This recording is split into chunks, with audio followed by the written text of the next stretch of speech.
Hey guys, welcome back to the second episode of Stellaris. This is Michael with Gaming for Immersion, together with Immersioneer. I'll go ahead and give you a chance to say hi to everybody. Yep. Hey guys. Okay, so as I said, second episode, you'll notice that we're back on the game lobby screen. That's because we ran into a minor glitch at the end of the last episode, which is that we found out the hard way. The game does not automatically save on its own. We had to do a manual save. So we're actually going to be doing exactly the same thing, the same Empire setup that we did in the previous episode, but it's going to generate a new galaxy for us. So we're actually going to be starting out in a slightly different location from what it looked like at the end of the last episode. No real harm done. We didn't ever unpause it, and so it's just going to be a matter of refamiliarizing ourselves with where our location is, but I think pretty much everything else is going to look pretty much exactly the same. And I think I'll go ahead and pass it over to you, see if you have anything to add. Yeah. No, that's all. Yeah. We'll just let's just go ahead and restart and get back into it. We've gone over our empire in episode 1. We've gone over the galaxy setup in episode 1. Some general kind of economy, the basics of the Stellaris economy went over in episode 1, and that's all still relevant. So everything is the same.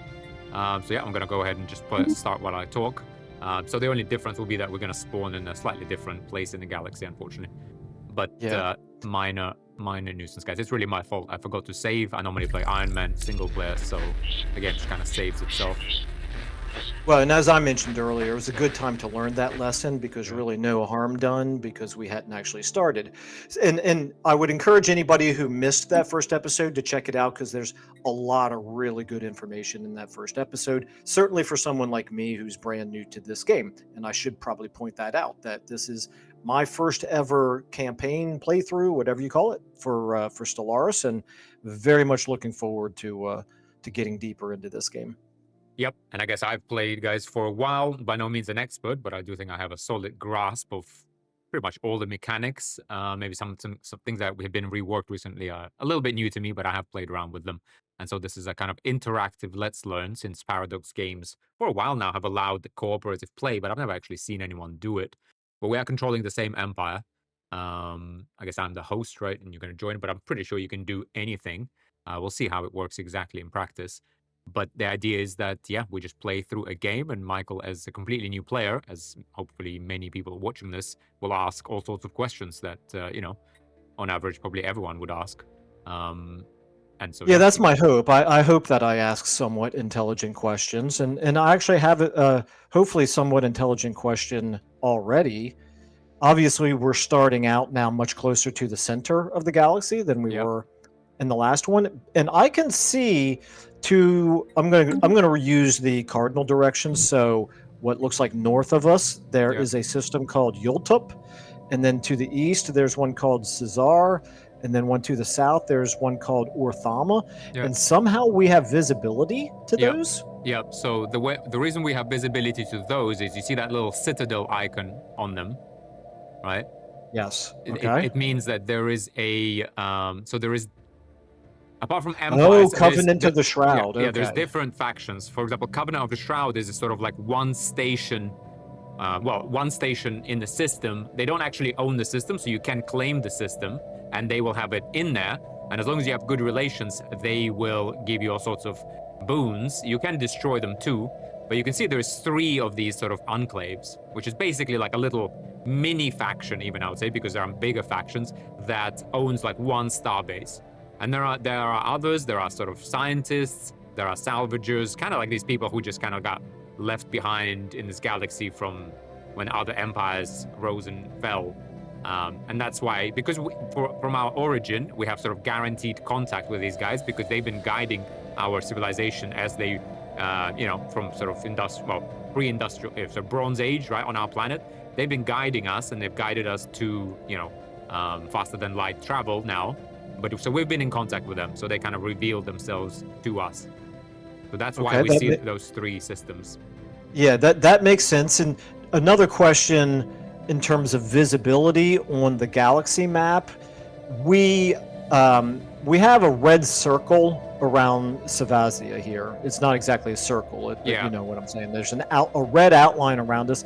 I'm going to presume that that's an indication of territory that we own. But then there's a visibility area as well, a much larger one that encompasses Cathea and Curbis and Altair. That again, is that just what we have visibility to, or is there something else I should know? Yeah, so the colors are, if the reason it's red on the outside is because our primary color of our flag is red, and inside I guess is green, but I actually don't remember what we picked as a secondary because we didn't really care. But it's a secondary color, I think, is what like the main body of our like empire color is, and the border is red because our primary color is red.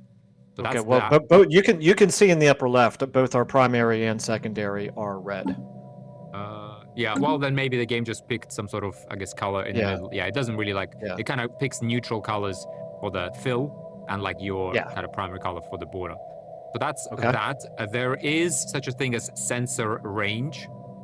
So because, to be honest, I'll be honest with you, I'm actually not sure what, I think it's because we own a planet in here. Or maybe it's one of like our science ship.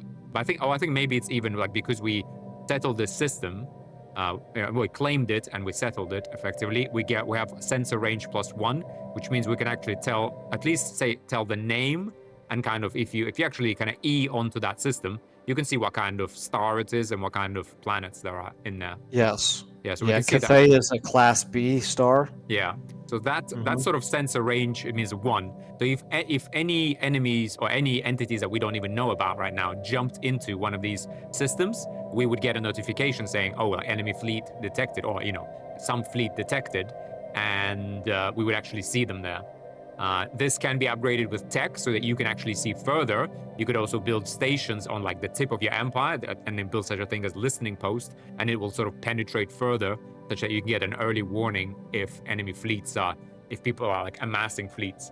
Same if you play multiplayer, you don't want to necessarily station your fleets right at the border, right? You want to put them like 2 or 3 systems in, and then when you declare war, it's kind of up to you. Like if you can bring them up to the border, but the person will get some warning, and it takes time for them to travel. It takes kind of a few months for ships to travel, then charge up their hyperdrive, and then jump from one system to another. Obviously, all of that gets faster with tech, etc. So sensor range will also extend. However, if you see to the southwest of us, there's a thing called Forbidden Nebula. Yes. Right. So that will be when we jump into that system, you will see each system can have certain like modifiers. Like for example, in it can be a nebula. For example, modifiers such that they will slow our ships down, or shields will be 50% less effective, or weapons will certain types of weapons will be 50% or 20% less effective. Nebula is one of those examples where you can't penetrate it with sensor range. So even if if the nebula starts with at systems just south of Altair, we wouldn't be able to see inside it, I don't believe, or at least not without tech, until we actually, you can only basically see things as you enter those systems, Gotcha. So kind of cool to own them. Also, those systems, and there's many different modifiers for systems, they allow for special star-based buildings. For example, for a nebula, you can build this nebula refinery, which just gives you like some minerals and some credits. Quite a nice building. But nebulas are of some value. It's nothing OP, but it's nice. But it's going to be anything that's labeled as a nebula is going to be like that? Yeah. Because there's one right across the center of the galaxy is one called Shining Pearl Nebula. Yeah, there is a few of them if you look around. So there's one just north of us, Lost Dreams Nebula. Yeah. Okay. Shining Pearl. Yeah, it's like you need to actually get into the system to see how far it goes. You can't really tell, I don't think, from Fog of War, like which systems are exactly in the nebula and which are out.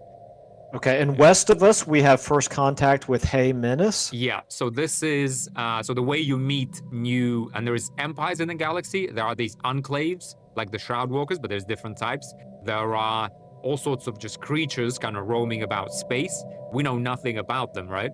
So the first time we either hear like them on the sort of like communications radio type thing, or they actually jump into our systems, or we jump into their system.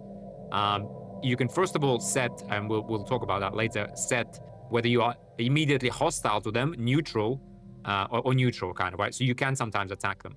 but also you will get this notification like first contact. So you can actually click on that, right? You click on that, it says he Menace is a name we have assigned to them. But you can actually read it out if you want for a bit of flavor.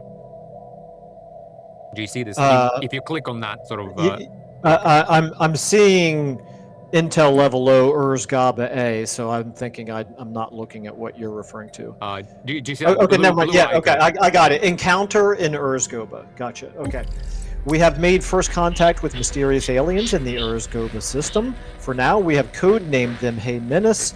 Until we find out more about them, if they possess a language, we should decipher it so we can assess how much of a threat they pose.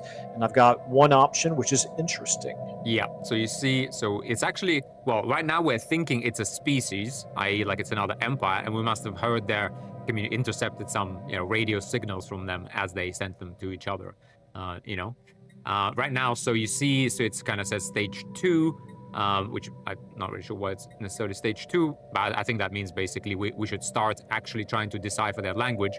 Do you see in that portrait with an exclamation mark, if you click on that, assigning in a envoy? Yeah, so you have sending an envoy, you see, to investigate these aliens will help us find out more about them and potentially establish diplomatic relations. We will be unable to reassign an envoy for 360 days. So envoys can do a bunch of things at the very start of the game. They can investigate contacts. They can be ambassadors later on to improve or harm relations or do things. They can run a spy network. They can also go to an intergalactic council and kind of increase our diplomatic weight, which when we vote on like galactic resolutions. So they can do a bunch of things. They don't really appear as characters in the game, other than at the very top, if you see in that ribbon, there are kind of a ship icon, which we have 3 out of 20. That's our fleet, and in terms of our fleet capacity. So our fleet capacity is 20 before we start paying like increased upkeep. Then to the left of that, we have 1 of 3 star bases that we have, and then it says 0 out of 2. So there is envoys there. Yeah. Gotcha. We can well, get this seems envoys. like a reasonably good use for an envoy at the beginning. Yeah, for sure. Like, so they're just sitting right now doing nothing. We don't get anything if they're not doing anything, and they're not doing anything. They can kind of level up a little bit, but you'll see it's a bit quite different from actual proper leaders, which is a bit odd. Well, yeah, other than their age, there don't appear to be any differences between the two that we have to choose from. So, okay, if we just assign Faust to Faldia here? Yeah, it doesn't matter which one, really. So just go ahead. Yep, accept. There you go, you've assigned it. So now, you see it says breakthrough chance. There's 0% chance that the current phase will end in success. The phase has, if you hover over it, you see, the phase has a 50% chance of granting insights, which increases the chance of future phases success, right? So the way it basically works, there is an 80-day cycle. Do you see this 80? I do. Yeah. Yes, I do. And if if you hover over that, there's modifiers, and as this envoy, as we encounter more, as we decipher more species' languages, we will get better at it. There's also text we can do to decipher this better, because if we are the first to establish contact, we kind of get some buffs, sort of some useful things. So it's nice. Again, it's not like maybe a major focus, but it is nice to establish contact and be the first one to do so. But the difficulty here is 6. I think that's pretty standard. Although, again, you will see, depending on the type of empire, for example, there are empires who are isolationist and they don't want to be touched, right? They will have an even harder difficulty because they don't want to be contacted. It can come from an origin, it can come from a stance, so we could change ourselves to kind of be isolationist right now. And there's various reasons, but you'll see as we kind of discover more, I can kind of talk about why that's good or bad or that not. But basically, difficulty is 6. It's an 80-day cycle. We don't get any buffs. So every 80 days it will cycle. We'll have a 50% chance of gaining some insights, which will give us a small probability to actually advance to a stage 3, right? And there will be stage 4, stage 5. It's kind of a little storyline will develop as to how exactly we establish contact. It's always a little bit different, and you will see it has an impact. Or it will just 80 days will pass, and we won't get like a breakthrough, what's called. So we won't go to stage 3. Instead, we'll just gain more insights. So basically, if we are successful in gaining insight from this first 80-day phase, that 0% will go up by some amount for the next 80-day phase. But any sense of how much it's going to go up? I actually don't know, to be honest. Okay. I'll be honest, I I mean, don't are know. we talking like 5% or 10% or 50% or? I actually don't. I never pay attention. You kind of like click on it. There's nothing you can really do to affect it. So I Yeah, kinda no, I'm just click mildly away. Yeah, curious. let's have a look when it ticks over. I Yeah. mean, 80 days. Yeah, we're gonna have a look. Okay. Yeah, so basically then you just close this window. It doesn't really matter. But yeah, we kind of know now there's an empire to our west, which would tell us to explore Altair, because that would that's the first choke point. But then maybe go up north and explore the next choke point, because you do have to rush and block off a constellation or two, to make sure that you kind of have broader access to the to the to the kind of the universe, right? So you don't get boxed in, and also you defend better, because it could be a very aggressive empire, could be a very friendly empire, right? We don't know. Could be something neutral. Well, with a name like Hey Menace, Well, no, to be honest, I'm gonna assume they're hostile. No. So names get assigned randomly. Like it could be, I figured. Yeah. But the interesting thing is that the reason we call them menace is because we're xenophobe. So okay, gotcha. So there's a lot of flavor, right? And it kind of it all reflects the type of empire you put together. So if we were xenophile, I don't know, I don't remember what exactly it would call them, but it would call them you can use Xeno, contact. It's kind of and he can be different. It's kind of delta, gamma, alpha. It depends on our sort of names, I think. So these are he menace is because we're xenophobe. We kind of refer to everyone who we heard about as at least a menace. They could be worse. They could be better. So with that said, maybe we kind of talk about exploration, and just before we unpause, just set. So you see, we have this science ship it's like the middle ship. But next to our system, there's 3 green icons, and the middle of one is a space science ship. Okay, I see it. So it's called Aggressiveness is the name of the science ship, right? On the left, and it has Publia Stulpicia is kind of the scientist running it. Now you see, on her it also says head of research. So she's also our head of research. We'll talk about that when we unpause, because it's not really critical at the moment, and there's nothing we can change it. But she's basically on our Empire's council. She's head of research, but she's also commanding this particular science ship. As you can see, she's level 1, right? She's scientist, and scientist per level, if you hover over that 1, the basically survey speed is increased by 10%, archaeology skill is 1, and astral rift skill is 1. So those are things you can investigate if we find them. But survey speed is basically how quickly does she survey a system. And if you see all systems that we can even kind of see, they're grayed out in their name, which is because we haven't surveyed them. So first we're going to send the science ship and survey them. Then we're going to claim that system, and then we can build in it. Okay? So, and we know that it's safe to send the science ship, because if there were any hostile vessels there, we would already know it because of our ability to survey +1. I believe so. Yeah. Okay. Although I think definitely Empire ships, I think you would be able to see, but there are some other creatures that you cannot see necessarily. But dangerous things can happen, they can sort of die. You'll see what can happen. There's a range of things. And one other thing to note is on her portrait, there's a little icon, which is one of her kind of character, or kind of, what are they, traits? Yeah, leader traits. You see it says meticulous. Meticulous, yeah, yes. This leader is a thorough in the examination. So she has anomaly discovery chance plus 10%. So whenever she surveys a system, every time, and surveying means she will fly between each planet and just kind of take a sample of whatever the biosphere and whatnot, and just kind of establish, are there any resources on it? Does anyone live on there? There's all sorts of things she can find. But I would suggest, you take that science ship, kind of right click on Altair and click survey system. Okay, I am clicking on Altair. It says move here or survey system, so I want to do survey system. Yeah, you can also hold shift and then click on the system kind of to the north of it, the one that not Kibus, but the one after it. Actually, it's fine. Let's for now just let her survey. You mean to the unknown class M star? Yeah. You could kind of shift click that and do survey as well, because that's probably where we want to go, because we want to make sure we know where that empire that we are trying to make contact with, where is a good place to kind of establish a little choke point. Okay. Yep. So and you can see what I just did, right? If I click on the ship, it's pretty cool. I can see it. So that's kind of that will be the starting exploration. There's a lot more to it, but to start us off, I think that's pretty much enough. Yeah. Now, the other thing that I don't think there's really much for us to do. I've explained the economy at the top, right? So energy, minerals, Yes. and food. It's mostly upkeep. There's not much for us to do right now. The way to get the resources is either build buildings on our planets, or districts rather, they're called, and then or buildings, or to build stations around resources in the space. And at the start, like buildings and planets, to be honest, will be most of your economy. Like systems is kind of nice. Sometimes you get a really rich system, like systems can have like 10 minerals in it, or etc. But generally, it's the planets that really form, like, I would say at least 60%, even late game, if not like 80% of your economy and power. Okay. All right. So there's nothing to do there. One thing we do need to talk about and just do before we unpause, you see at the top, it says there's like 3 icons for research, like kind of 3 like magnifying glasses, right?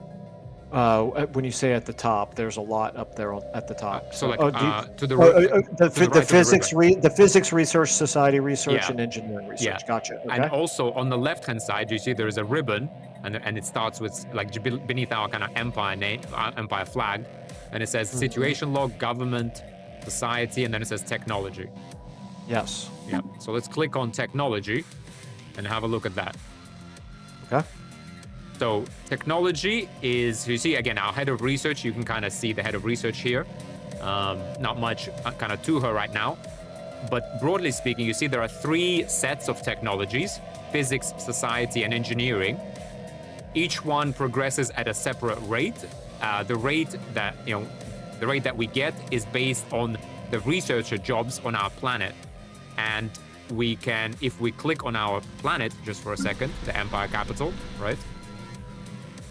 Oh, yeah. So you see, we don't have any research labs, but if you hover over the city districts, right? You can see from district specializations, we get physicist jobs, biologist jobs, and engineer jobs plus 60. Okay. So we have 60 of those. The reason for that is because we have archives is one of our city specializations, right? If you hover over that little thing, it'll actually tell you.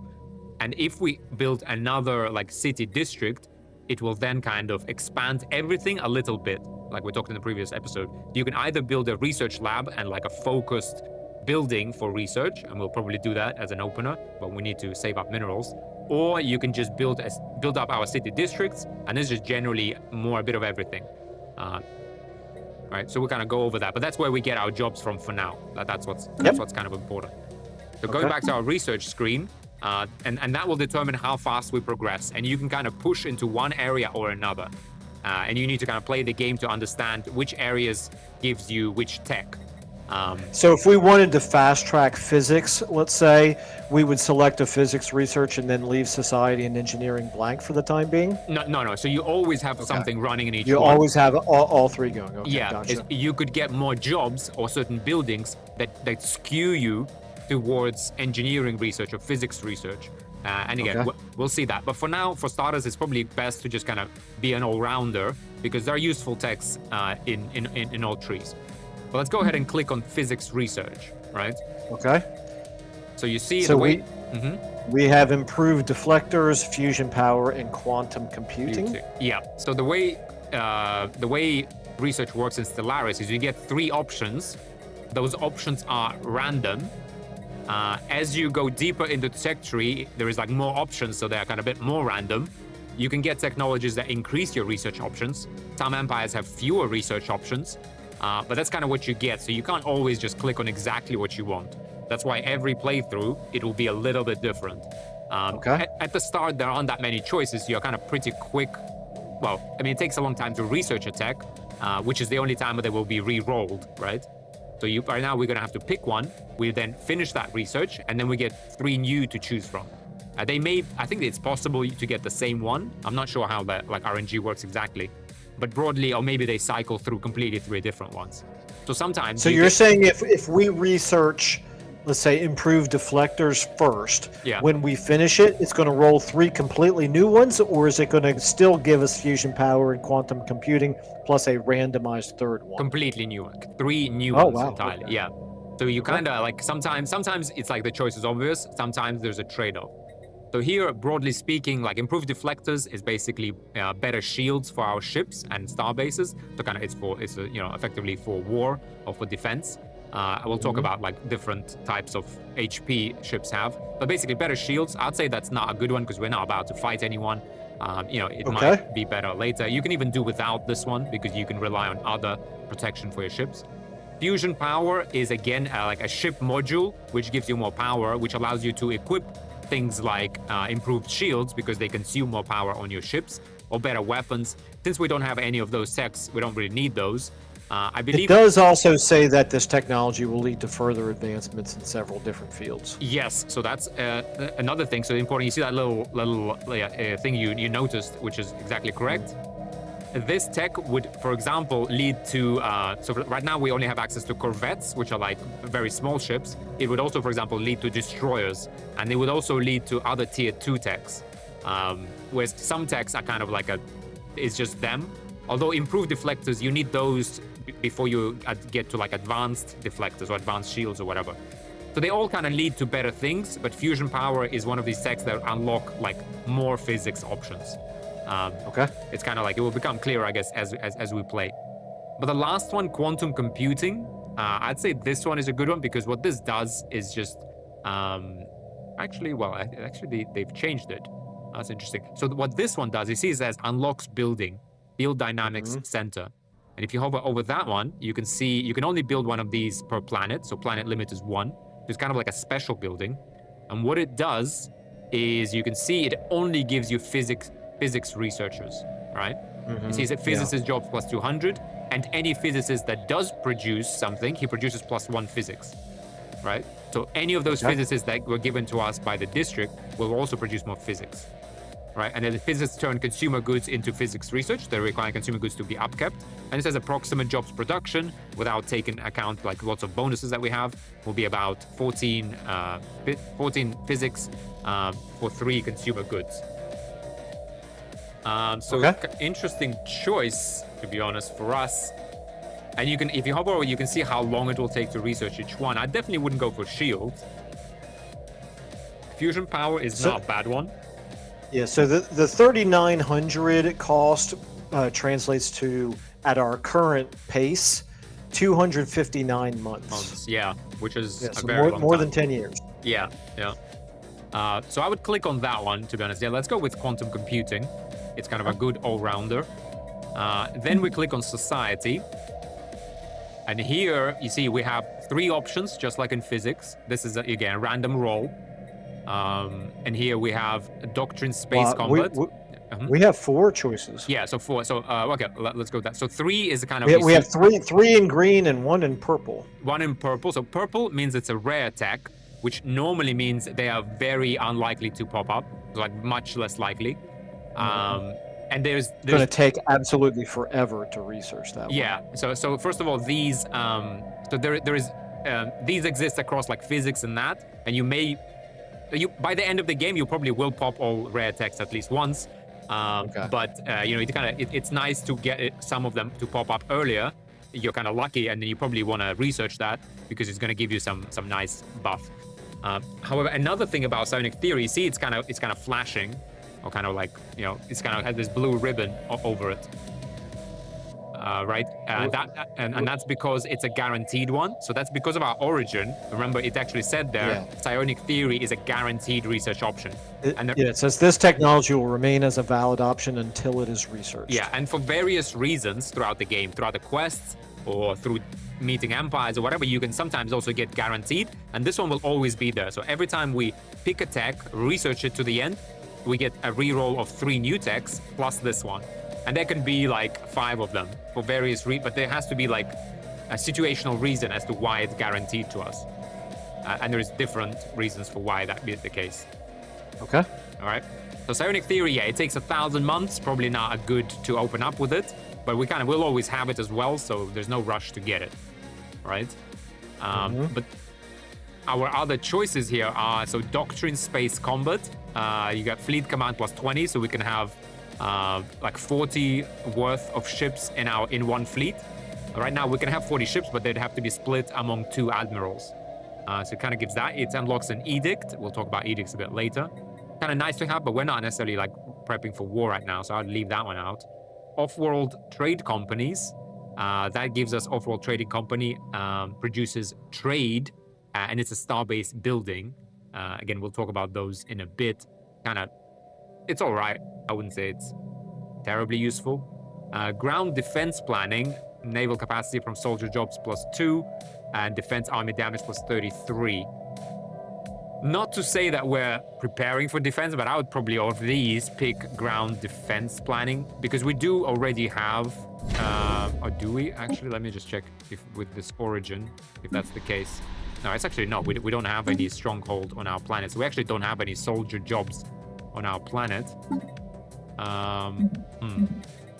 Well, up to you. We can either go off-world trading companies. I'd say because we're a xenophobe. To be honest, we could go with either 3. Which one do you fancy? I lean between those 2, between off-world trade companies and ground defense planning. I lean towards ground defense planning for the simple reason that it's faster. So yeah, that's another reason you could pick. Yeah, doctrine space combat is actually not a bad one because we're xenophobe. We kind of are preparing for war, and that's actually 173 months. That one's the fastest of all. Maybe we get that. I'd say none of these are like great choices to open up with, but I'd go with that. Let's go with, click on that. Perfect. So you see it now. Okay, well, let's go with over engineering. So again, click on engineering, select research. Same thing. We get 3 random roles. We have nanomechanics, which is basically the same as quantum computing in a sense that it's that same type of tech that will give us materials workshop, which is a science building skewed towards engineering. Yeah. That's actually a good one. Like engineering has a lot of research. Again, I won't go over it now, but you kind of get a sense as to which research actually gives you what. And I would say engineering broadly is what gives you like bigger ships, new modules for ships, faster building stuff. Society gives you things like colonizing other planets, managing your population, things like that. Physics gives you things like computers, chips for combat ships, like AI, kind of those type of things. I would say. All right, so let's go nanomechanics. Actually, wait. To be honest, we are psionic, so we actually should go physics because physics is things that goes with psionic because we don't really want like robots. We actually. Oh, I see. Okay. Yeah, that's kind of. So in other words, we're going to lean more into physics and society. we don't want the materials workshop because that is going to give us a little bit more of an emphasis than on engineering. Yeah. Which is less useful to us. Although, I mean, it still gives us better ships. It's a good one. But basically, well, okay, let's go. But the other thing we have is improved corvette hulls. So let's see if we had any corvettes, their hull points would be increased by 10%. But we don't have any corvettes, so I wouldn't rush. Like, I'd rather, you got to build up a fleet first and then do these percentage buffs, right? So, like, in a vacuum, if we're only looking at the improved corvette hulls versus standardized corvette patterns, the way that I would normally, just in a strategy game sense, the way that I would normally do this is I would do standardized corvette patterns first, because that's going to improve our building capacity, make them faster and cheaper, and then we can improve the hulls later on. Yeah, so I would let's go with standardized corvette patterns. Like the drawback there is that corvettes, you can actually use corvettes until the very end of the game. Typically, people kind of go up to destroyers. So I would pick either nanomechanics or standardized corvette patterns. Okay. Well, you already kind of said thematically we may want to lean a little bit more into physics than into engineering. Yeah. So why don't we go standardized corvette patterns? Let's go with that. I get it. Functionally, nanomechanics is going to have its use, but I like the idea of just sort of making a flavorful decision here of standardized corvette patterns. Yeah, and generally, like, the number of buildings you can build is limited. And so, I mean, you can build a field dynamics center that skews research towards physics. You could also build a materials workshop, but then you take up 2 slots, I think. Most of the time, at least at the start, you kind of only build one of those per planet to kind of skew yourself, one way, not like multiple ways. Okay, so that's our research. So it will now progress like every month. You can hover over it and you can kind of see plus 15 progress per month, right? Why? Because we get 14.8 from our jobs. And head of research gives us plus 2% from level 1. He's kind of level 1 character, right? Okay. So we kind of close that in. Actually, in the top ribbon, you can kind of see in the middle of that ribbon of all the resources we have, you can see there is research there. And it says 47. 14, 14, 17. Yeah, so if you kind of click on that, you can kind of see the split. You see, So interesting. why is engineering higher? Yeah. So if you hover over it, it will give you a breakdown. So base is 10, and then jobs gives you 4.8, which is same for all, because right now we're kind of all of our jobs produce same amount of research. Wait a minute. What am I hovering over? 17, the 17 number. I'm trying to. It doesn't give me anything. All right, should hover over like to the right of it. The 47. If you click on 47. Okay, so if I hover over the 47, it pulls up a much bigger bubble here. Yeah, sorry, click on 47. Click on it. Oh, click on 40. Now that works. Okay, yeah. Gotcha. And now hover over that. 17. Yeah, I got it. Yeah. All right, so we're getting something additional for stations. Yeah, for stations is 3. So if you click on our system, kind of like zoom into it, you can see Nova Aegyptus, a little moon. Nova Aegyptus is sort of in our system that I'm trying to figure out the right zoom level. Oh, it's down there. I see it. Okay, I got it. So you see it has 3 gears, which gears being engineering research, and it's in green.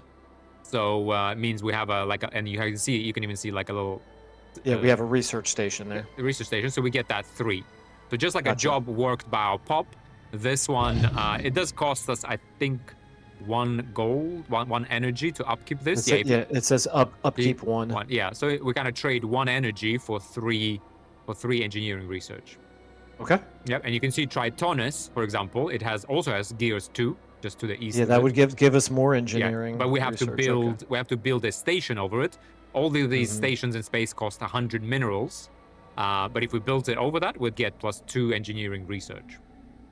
Now, I noticed that we do have a constructor ship. Yeah, we do have a constructor ship, and we have 200 minerals. So we could go ahead and start building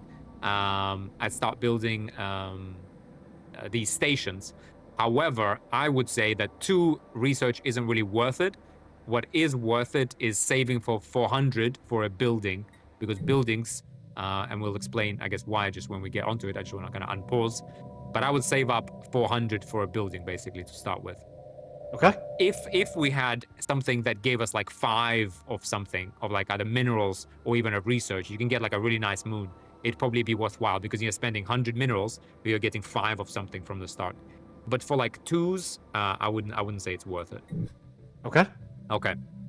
So with now that, we do have Brigantium here, which has 5 minerals, but we are already collecting from it because we have a mining station there. Gotcha. Okay. Yeah. So that's that. I think we can go ahead and unpause. So if you hit top right or space bar, you can just go ahead and unpause and speed 1. Okay, I hit the space bar and that didn't do anything, so I'm just going to click on the Maybe it's both of us that need to do it. Okay, so we can pause, and there we are. You can read that so out. you see this contact report, enigmatic spacefarers? Yep. Okay, so news of alien ships humming through the ether has reached Savasia, in many ways ending the first chapter of the Savantian Order's bid for a stellar empire. So we could say we are one with the cosmos. This research option gained automated colony ships, or we can fortify our defenses against the unknown, which gives us an improvement here to grounded defense planning. Yeah, so the interesting thing is that I actually get a different text, even though we're playing co-op. To me, it says, Savasia is in an uproar following the news of unidentified ships sighted in the void. Their intentions unknown, it would be prudent to assume the worst.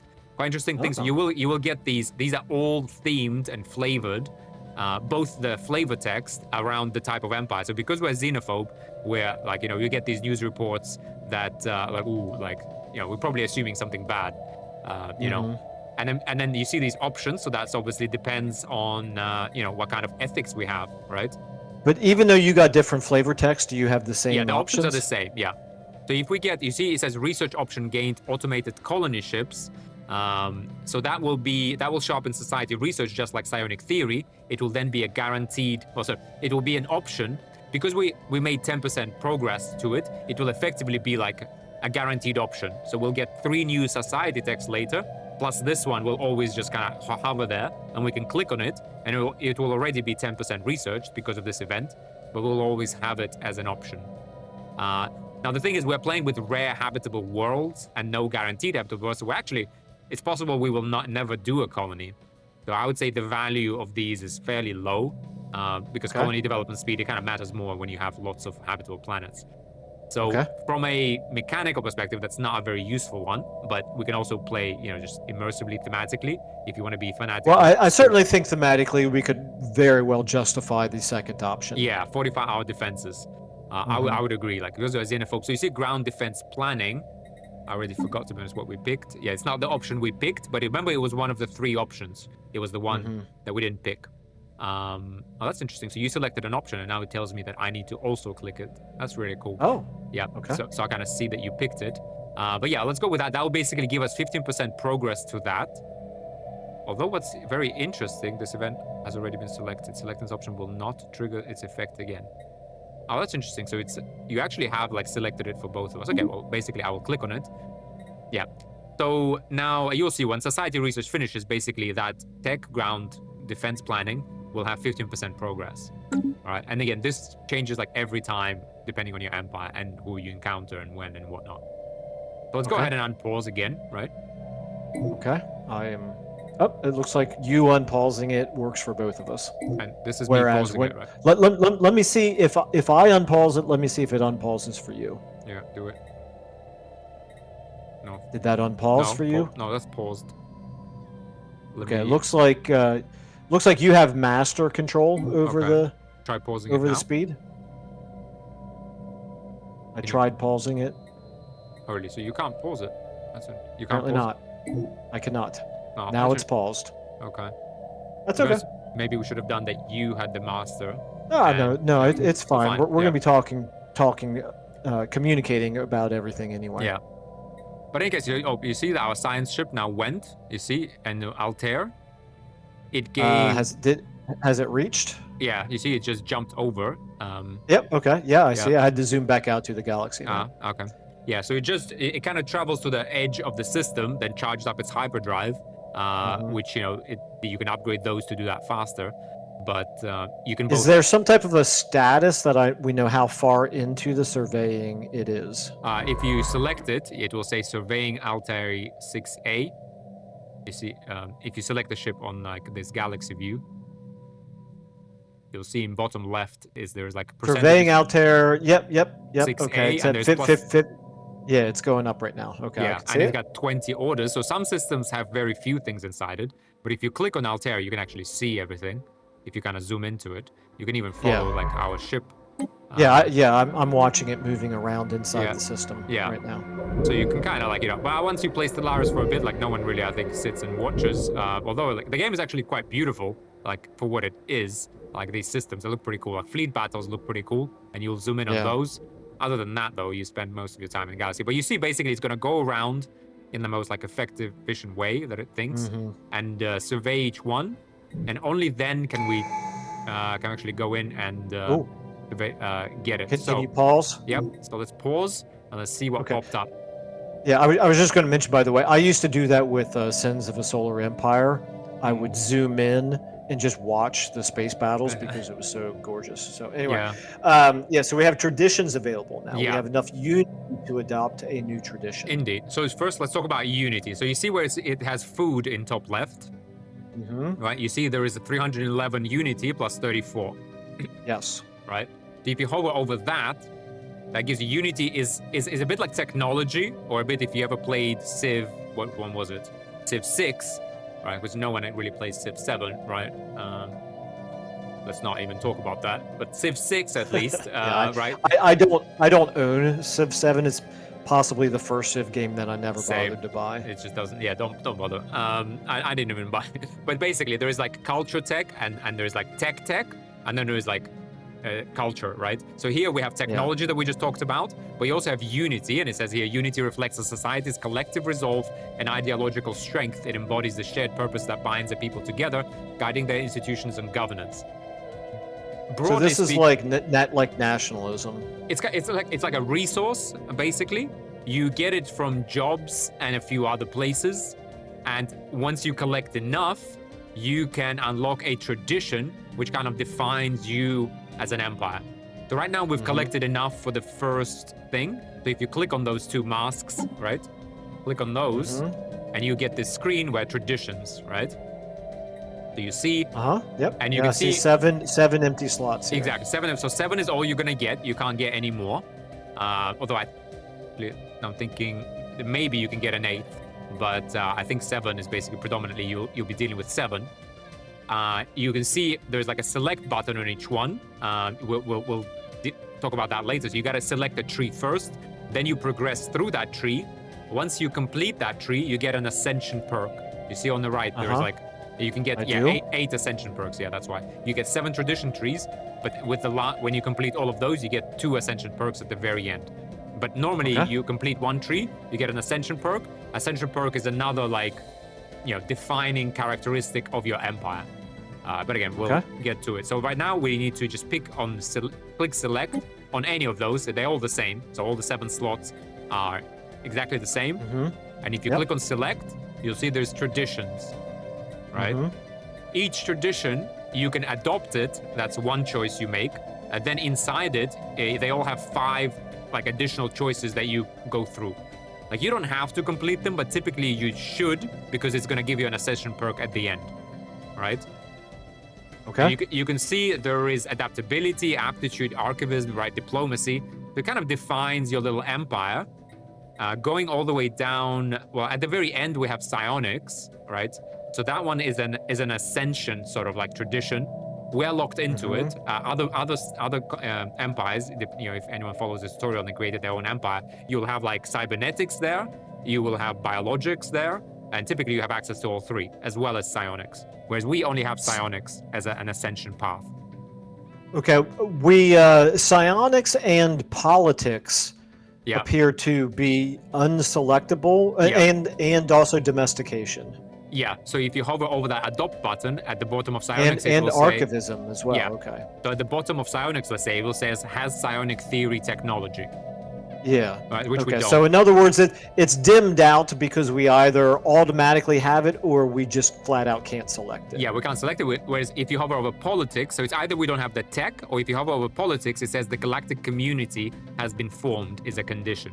Galactic community hasn't been formed. That will be kind of much later event when empires have discovered each other, certain things have happened, and they've decided that, okay, we sort of establish the UN. Galactic community is basically the United Nations, right? Okay. So our choices are kind of among the rest of these. I would say, just to kind of, again, obviously everyone is free to look these up. I would say the meta has changed over time, but I'd say broadly the ones that we should like talk about now, I'll just kind of condense it to the ones that are actually viable. In theory, all of them are somewhat viable, but I would say discovery is one people often pick as the first one. So you see top right, kind of. Top right. Yeah. So that one is about like science and exploration. So if you want to speed up exploration, get a bit more science, get a bit more other things, we can do that. I would say expansion is also something people pick. That one focuses on like settling as many planets as quickly as possible. Because we are playing with rare habitable worlds and no guaranteed habitable worlds, I think that its value is diminished. But it's generally also about like grabbing a lot of systems. But it's technically viable. Prosperity, if you see that one with like a little diamond. I do. That's like kind of building up your economy. I think that's a good one, although we don't have that many planets, and mostly your like planet economy. A mercantile is a decent one. If you see that one, it's like a green one. That's about like trade, but we can talk about trade separately. Trade isn't exactly like, there is like, you can trade with other empires when you find them, but there's also just like general commerce within your empire that you don't really see, but that's generated, which you then can exchange for other benefits. And this one basically lets you kind of lean into that.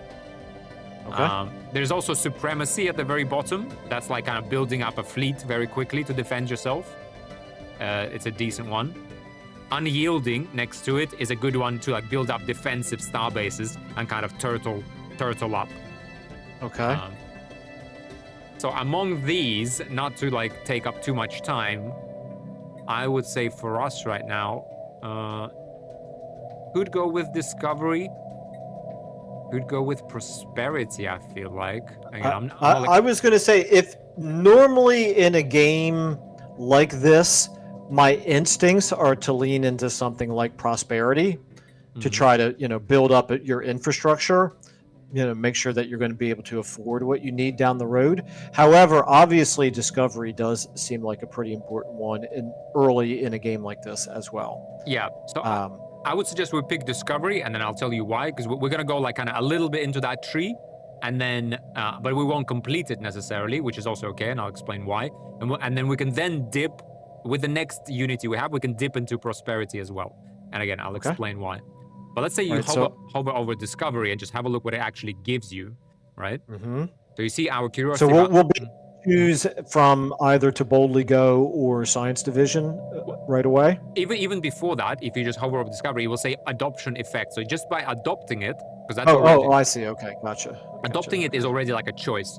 Plus, so you kind of have to click it basically 6 times, right? You adopt it, and then you go 5 steps inside to complete it. So you see adoption effects. It says unlocks agenda, chart the unknown. We'll talk about what agendas are, but they're basically like what's your government's current agenda.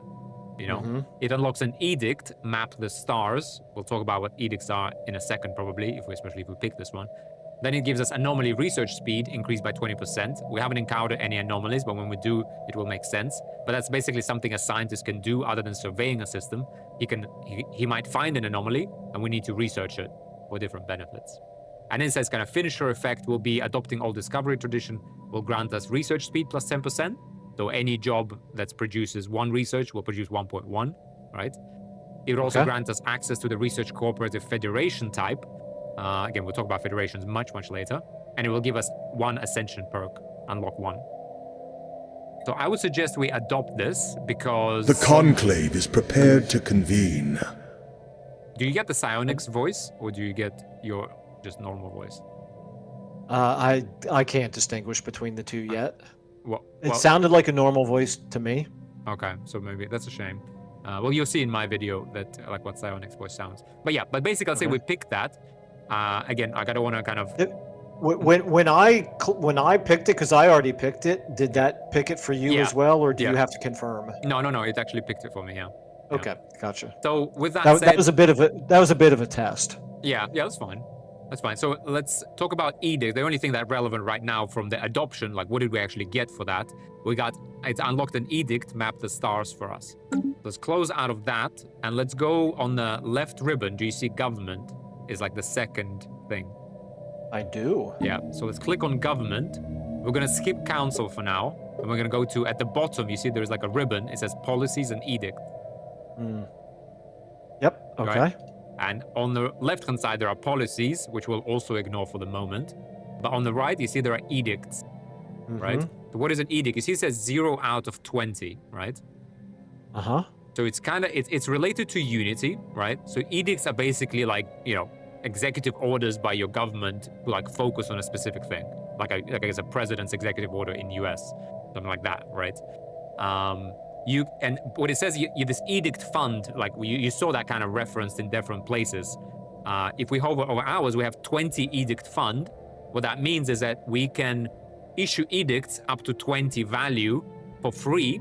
If we issue edicts for, let's say, 25 out of 20, and we can do that, but except the 5 that we flow over the 20 will have to be sort of financed from our unity, right? So it will start costing us unity. But right now, we can use up to 20, sort of this free unity, which doesn't go into our pile for traditions, right? But it's only there for edicts. So right now, we're kind of just wasting that potential, right? Okay. Now, and you can see the edicts we have. We have fortify the border, right? And it says kind of 6 is the cost to adopt it will be 6 unity. And we currently have 11 left after we pick that tradition. And it will cost 6 to maintain. And we're getting 34. Yeah. No. So it was 6 to maintain, but we have 20 for free maintenance. And if we go over that, it will actually cost us more. And these numbers will scale depending on the size of our empire. So you'll see these kind of ticking up. But for example, if you hover, so we have fortify the border. That will, again, starbase upgrade speed will increase by 50%. We'll talk about that later. Starbase capacity will build. We can basically afford 2 more starbases. Then there is Veneration of Saints. Again, that will increase resources produced from priests by 20% and increase Spiritualist Ethics Attraction. We can actually go ahead and click that now because we want our populace to be full of spiritualists, I guess. And priests produce unity. So you will see now we have plus 34 unity, right? But it will increase once the month passes. Like all recalculations in Stellaris are kind of done at month's end. You'll see that will probably increase. And then map of the stars, right? So that's the one we just unlocked because of that tradition. You can see that says survey speed plus 25%. So our science ship will now survey systems faster, right? And then we have anomaly discovery chance plus 10%. So whenever they finish surveying any like asteroid or planet, they might discover an anomaly. This chance is increased by 10%, right? And ship hyperlane detection range plus 1. It will now detect things from further out. So I would suggest. Now I don't. What I don't understand is why did we, by Veneration of Saints, we just use up 5 of our 20 free. Free points here, and I don't see where the 5 came from. So if you hover over, you see there's 2 columns, like a 6 and another 6. So it's the upkeep of 5.12. Yeah, exactly. Yeah. So one of them is upkeep, is kind of not very clear, but yeah, one of them is to adopt. So if you see, we had 11 unity as like stock, and now we have 6 because you spend 6 just to adopt it. It's not really a major, to be honest, thing. Like you never care about the adoption cost because you can just wait. It's never huge. But it is. Yeah, you can if you kind of click and unclick this, you kind of waste that unity, right? So it kind of discourages you from constantly issuing and retracting edicts.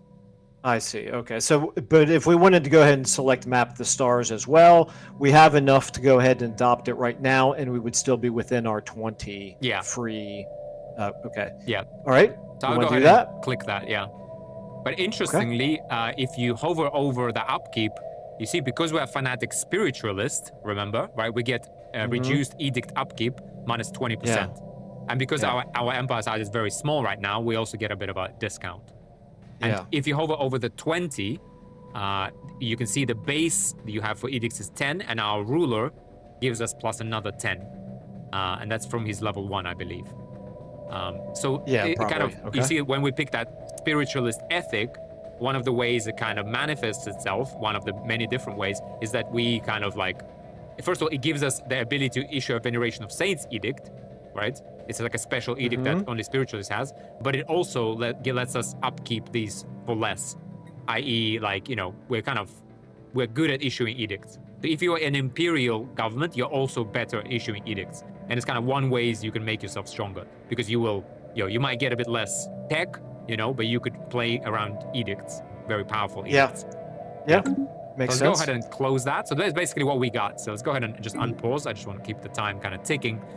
But basically what happened was we got unity, we unlocked a tradition that gave us some benefits. One of those benefits was an edict. We issued that, and now our science ships survey things faster, which is good at the start of the game because we can kind of see who's where, which systems are good to grab, which systems are not good to grab. And that's exactly what I was thinking as well. We are coming up on an hour here. New mystery stirs. Oh, they found an anomaly. Yeah. Did you get that message? Yeah, I did get that message. Yeah. Here, so on Aquarius. Yep. So we can. I don't know if you have time to go over it, or because I didn't time it. Sorry, so I don't know how close we are. Well, we're right at an hour, but if it's just a couple of minutes, you can go ahead and explain it, or we could start the next. Because what I'm thinking, I mean, having wrapped up edicts, that might be a logical place to. Yeah, it's probably because it's going to be to more. make a break. Yeah, so we can start next explanation with anomalies and what they are roughly and what they do. Yeah. Okay, let's do that. Yeah. So very, very useful information dumps here in these first 2 episodes, at least for me. Yeah, thanks. Yeah, I hope people find it useful. But yeah, maybe I'm talking a lot. I mean, there's like a lot more to each mechanic, so I don't want to kind of just unload. You could make there's a always video. There's always that fine line of what's the right balance of useful information, but not going into every single shred of nuance that is available. Yeah. We'll figure a lot of the nuance out as we move forward throughout the game, I think. One thing I would just quickly note, because that's 2 seconds, because we issued that edict, remember it said ship detection range increased, right? And you see now, even though our science ship is still in Altair, we can actually see the hyperlane lines much further out. Yeah, we sure can. Yeah, which is very useful. So we now know that that system above us is a choke point to go left or right. Mhm. So we would really want to grab it, especially if we Yeah. know there is that unknown empire. We don't know which systems it grabbed, right? But it would be nice to grab that so that we then have the option of either going to Lost Dreams Nebula, and maybe the empire we discover will be hostile, but there will be an ally potential there. And if we hold that choke point, our ally can actually come to us and help us. Whereas if we kind of dilly-dally right now and we don't get that choke point, he will just lock us out of that. So we kind of probably want to gun for that and just kind of get our construction ship and claim that and then fortify that.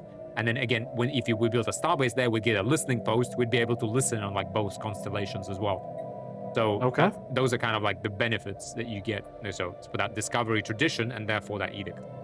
Yeah, so that's going to be high priority moving forward then. Yeah, that's probably kind of the short-term plan. Yeah, we still don't have any resources, but yeah, we'll go over buildings next time as well, once we have enough resources. All right, sounds good. All right, yeah. Well, thank you for your patience in explaining all of this to me. It has been extremely useful. No, but I'm pursuing a selfish aim of getting you into Stellaris. And getting more people into Stellaris. I'm telling you, I'm a little bit scared because I think you could just quit your job and never speak to your relatives. I think there is potential for that. I can see it. I can see it. Yeah. All right. Well, I'm going to have to wrap it up there. Yeah. You guys let us know in the comments if you have any questions on anything I said. But otherwise, let's call it here. Thanks, everyone, for joining. Well, yeah. Thanks, everybody. See you all in the next episode. Cheers, guys.